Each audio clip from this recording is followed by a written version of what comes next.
Period date miss होने के 10 दिन बाद हमको ब्लीडिंग होना, क्या ये पीरियड है या फिर इम्प्लांटेशन ब्लीडिंग है? कैसे हम इसे समझें?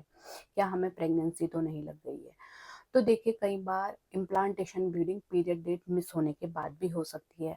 ज़्यादातर महिलाओं को इम्प्लांटेशन ब्लीडिंग पीरियड डेट से 3-4 दिन पहले ही हो जाती है, लेकिन कुछ महिलाओं को उसके बाद भी हो सकती है। आप कैसे पता करें? सबसे पहले जो ब्लीडिंग हो रही है उसका फ्लो चेक कीजिए। फ्लो अगर वो पीरियड की तरह हो रहा है, जैसे आपको हर महीने पीरियड आते हैं, एक दिन में आपको कितने पैड बदलने पड़ते हैं ये आपको पता होगा। फ्लो चेक कीजिए। तो यहाँ पे वो पीरियड भी हो सकता है। कई बार इन्वायरमेंट चेंज होने के कारण हमें पीरियड लेट भी आ जाता है, या फिर हमारा ट्रीटमेंट चला था उस कारण हमारा पीरियड जो है लेट में भी हो सकता है, उसमें कम ज़्यादा ब्लीडिंग भी हो सकती है, तो ये कॉमन है। तो सबसे पहले हमें फ्लो चेक करना है। अगर वो फ्लो खुल के आ रहा है तो उसका मतलब वो पीरियड हो सकता है। अगर कम ब्लीडिंग हो रही है, यानी कि बहुत स्पॉटिंग में हो रही है, आपको पैड लेने की भी आवश्यकता नहीं पड़ रही है, तो ये इम्प्लांटेशन भी ब्लीडिंग हो सकती है। जैसे मैंने बताया, कुछ महिलाओं को इम्प्लांटेशन ब्लीडिंग यानी कि प्रेगनेंसी लगने वाली ब्लीडिंग पीरियड डेट मिस होने के बाद भी हो सकती है।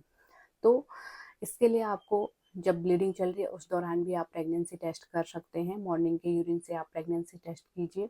हो सकता है कि उसमें हल्की लाइन आए, यानी कि कम दिन की प्रेगनेंसी हो सकती है, तो 3-4 दिन बाद फिर से मॉर्निंग के पहले यूरिन से रिपीट कीजिए टेस्ट, तो आपको पता चल जाएगा कि ये प्रेगनेंसी ही है।